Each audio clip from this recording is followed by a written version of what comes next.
Hello दोस्तों, आज मैं बनाने जा रही हूँ ऐसी रेसिपी जिसे आप ठंड में खाएं तो आपको जुकाम सर्दी नहीं होगा और ना ही खांसी आएगी और इम्यूनिटी साथ में बढ़ाएगा।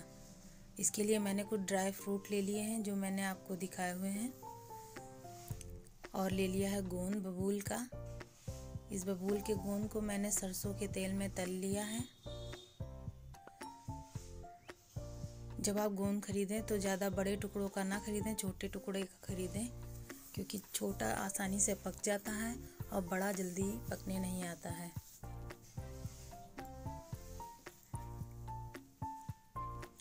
थोड़ा थोड़ा करके सारा गोंद तल लेंगे।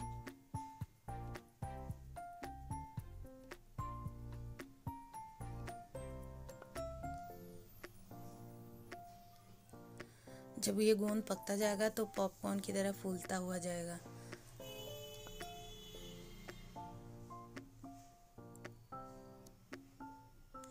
आज जो मैं रेसिपी बना रही हूँ वो बच्चे भी खाएं, बड़े भी खाएं, साथ ही न्यू मदर भी खा सकती हैं। ये इसमें गोंद पड़ा हुआ है, ये कमर दर्द के लिए बहुत ही फ़ायदेमंद है। अब मैंने इस गोंद को कटोरी की सहायता से दबा दबा के इसके अंदर जो कच्चा गोंद रह गया उसे निकाल लिया है। इन कच्ची गुठलियों को आप दोबारा तल के सही कर सकते हैं। ये देखिए, मैंने इन्हें दोबारा तल के उसी में मिक्स कर लिया है। आप चाहे तो इसे कटोरी की सहायता से दबा के थोड़ा सा पीस लीजिए, या तो जो है ऐसे समूचा भी डाल सकते हैं। और मैंने घी में डाला है काजू 250 ग्राम, इसे भी भून के निकाल लेंगे। अब इसी बचे हुए घी में मैं डालूंगी बादाम 250 ग्राम, इसे भी भून लूँगी। दोस्तों, आपको अपने मनपसंद के अगर मेवा चाहिए तो आप ले सकते हैं। अखरोट अगर डालना चाहें तो अखरोट डालें, या कुछ सीड्स, पम्पकिन सीड्स, तरबूज के सीड्स या खरबूजा के सीड्स, जो भी आपको डालना है डाल सकते हैं। इसमें चाहे तो आप पिस्ता भी डाल सकते हैं, लेकिन पिस्ता आप बिना नमक वाला लीजिएगा, नमक वाला मत लीजिएगा पिस्ता। और मैंने ली है 250 ग्राम नारियल, जिसे बड़े बड़े टुकड़ों में काट लिया है। इसको भी भून लेंगे। दोस्तों, मैं मेवा यहाँ पे भून इसलिए रही हूँ क्योंकि इसका स्वाद तो बढ़ता ही है भूनने से, और साथ ही इसकी लाइफ भी बढ़ जाती है कि आप इसे एक बार बना के रख लीजिए और महीने भर तक आराम से खाइए। इसीलिए मैंने इसमें सारे इंग्रेडिएंट्स ज़्यादा लिए हुए हैं। अब मैं डालूँगी कढ़ाई में फिर से घी और 250 ग्राम किशमिश, इसको भी भून लेंगे।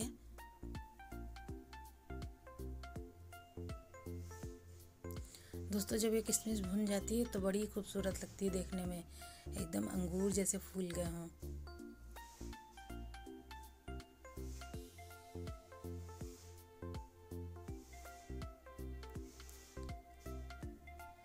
दोस्तों, ये एक ऐसी रेसिपी है जिसे बड़े भी खाएं, बच्चे भी खाएं, और साथ ही अगर जिनके दांत नहीं हैं तो वो भी खा सकते हैं।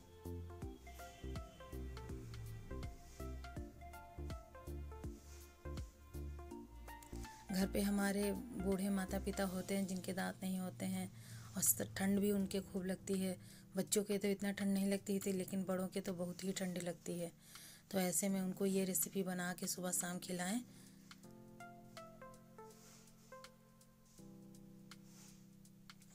अब इसी बचे हुए तेल में मैं डाल दूंगी कटे हुए छुहारा। छुहारा को मैंने चाकू से नहीं काटा है, इसे आप खलबट्टे की सहायता से कूट लें। कूट कर इसकी गुठलियाँ निकाल लें और बड़े बड़े टुकड़ों में ही भून लें।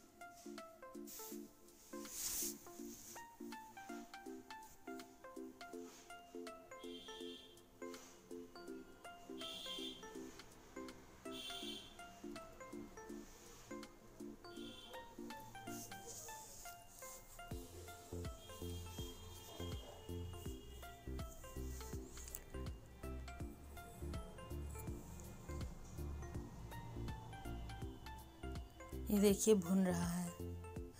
छुहारा को भुनने में थोड़ा ज़्यादा टाइम लगता है। जब ये अच्छी तरह से भुन जाए तब इसे निकाल लें। अब सारा मेवा सभी मेवा को ठंडा होने दें। उसके बाद मैंने ले लिया है कढ़ाई में सरसों का तेल, और हल्दी गीली करके उसे मैंने घोल लिया है। अब उसको पकाएंगे। हल्दी को धीमी आंच में पकाएंगे जब तक कि पूरा तेल ना छोड़ दे। हल्दी में कच्चापन रहेगा तो वो खाने में अच्छा नहीं लगता है, इसलिए हल्दी को कायदे से पकाएंगे। हल्दी एक तो औषधीय गुण से भरी हुई होती है। इसमें जो है रोगों से लड़ने की क्षमता मिलती है, इसलिए मैंने इस हल्दी को इसमें शामिल किया है।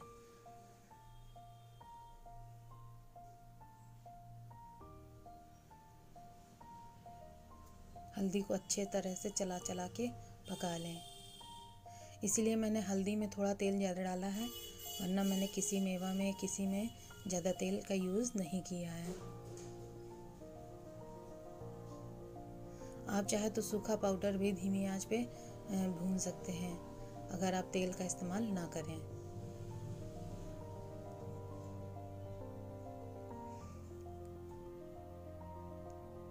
ये देखिए हल्दी हमारी पक चुकी है। दूसरी तरफ मैंने ये सौंठ गीली करके उसे पानी से गीली करके घोल लिया है। सौंठ मेरी ये गांठ थी जिसे मैंने कूट कर पीस लिया है, पीस कर छान लिया है, छान कर इसके रेसे वगैरह निकाल लिए हैं। ऐसे पानी में भिगो कर रख दिया है 5 मिनट के लिए। जब तक कि हल्दी पकती है तब तक कि मेरी सौंठ भीग जाएगी।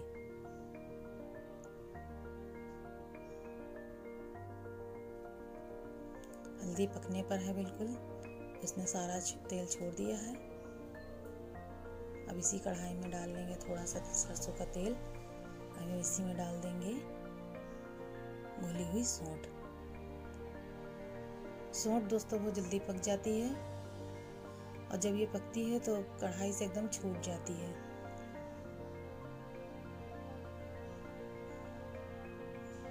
हल्दी की तरह चिपकी नहीं रहती है। दोस्तों अगर आपको सौंठ का स्वाद नहीं पसंद है तो आप इसमें सौंठ ना भी डालें तब भी चलेगा, लेकिन ठंड का मौसम है तो सौंठ डालना अच्छा रहेगा। अब देखिए सौंठ पक गई है।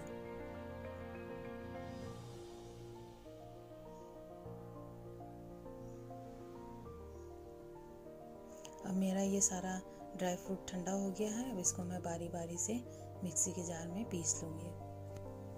आप चाहे तो कुछ साबुत भी डालिए, कुछ पिसा हुआ डालिए, लेकिन मैंने यहाँ सारा पीस के डाला हुआ है।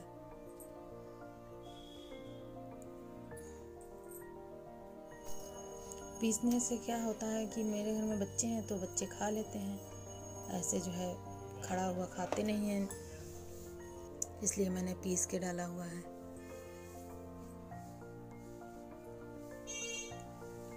दोस्तों मेरे बनाए हुए वीडियो आपको कैसे लग रहे हैं कमेंट करके बताइएगा। साथ ही अगर वीडियो पसंद आए तो इसे लाइक कीजिए और शेयर कीजिए, और हाँ सब्सक्राइब करना तो बिल्कुल ना भूलिएगा।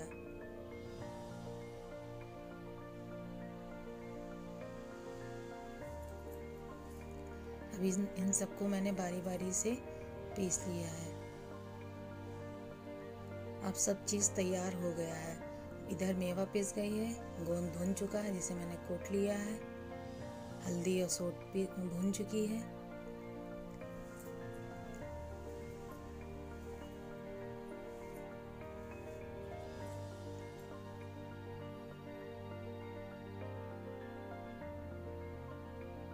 अब मेरा सब तैयार हुआ है। अब कढ़ाई ले लेंगे एक साफ, उसमें डालेंगे 1 गिलास पानी और 1 से सवा किलो तक गुड़। दोस्तों आप गुड़ लें तो देख कर लें साफ गुड़। अगर आपको गुड़ गंदा लगता है तो इसकी चाशनी बनाकर इसे छान लें पहले, उसके बाद इस्तेमाल करें। लेकिन मेरा ये गुड़ बिल्कुल साफ़ था, इसलिए मैंने इसको यहाँ पे छाना नहीं हुआ है।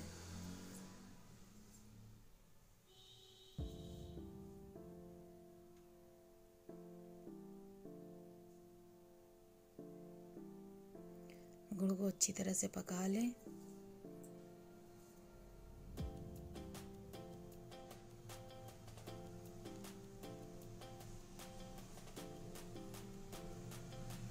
गुड़ को दबा दबा के पका लें, नहीं तो गुड़ का पानी सब जल जाएगा और गुड़ की गुठलियाँ बची ही रहेंगी। इसलिए इसको दबा दबा कर पका लें।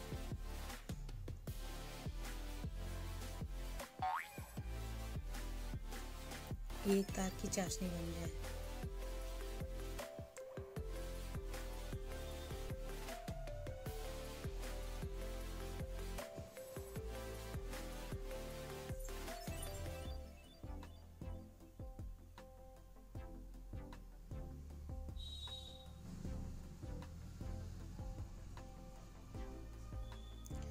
गुड़ की जब पकाएं तो गैस की फ्लेम थोड़ा धीमी रखें, नहीं तो गुड़ उबलने लगता है बहुत तेज़ से।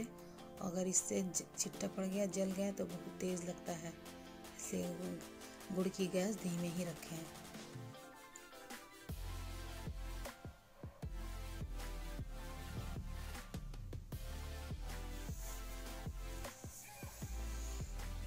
गुड़ अच्छे से पक जाएगा तब इसमें डालेंगे हल्दी और सौंठ। यहाँ मैंने पहले सौंठ डाली है क्योंकि सौंठ थोड़ा गुलठी टाइप में थी, तो इसे डाल के कायदे से दबा दबा के मिक्स कर लेंगे एक ही में। दोस्तों, अगर आप ये महीना भर भी खाएंगे तो आपको खुद ही आपकी सेहत में कुछ बदलाव लगेगा। खुद ही आपको लगेगा कि आपके सर्दी नहीं लग रही है, आपके बीमारियां नहीं आ रही हैं। आपको खुद ही महसूस होगा इसको खाने से फ़र्क। इसे आप सुबह खाएं, शाम को खाएं, किसी भी टाइम खाएं, जब आपकी इच्छा हो तब खाएं, लेकिन खाएं ज़रूर।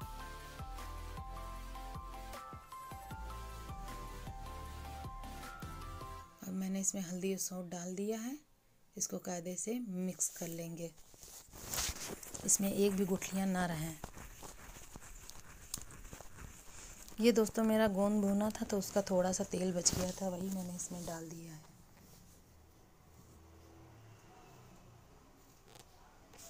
जब अच्छी तरह से मिक्स हो जाएगा तब इसमें डालेंगे अपना पिसा हुआ मेवा सारा।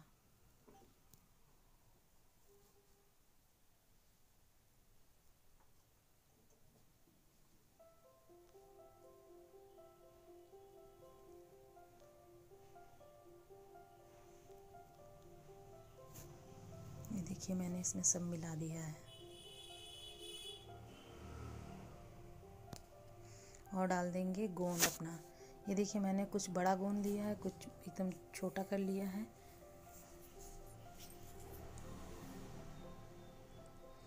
क्योंकि जितना बड़ा गोंद रह जाता है पका हुआ तो वो खाने में इतना टेस्टी लगता है कि मुंह में पड़ता है तो क्रिस्पी सा, मैं बता नहीं सकती आपको कि कैसा लगता है खाने में। जब आप बनाएंगे तो आपको खुद ही महसूस होगा कि आपको कैसा लग रहा है। अब तैयार है हमारा च्यवनप्राश, जिसे आप च्यवनप्राश की तरह खाइए। पसंद आए तो लाइक करें, एंजॉय करें और सब्सक्राइब करना मत भूलें। Thank you watching my channel. Thank you दोस्तों।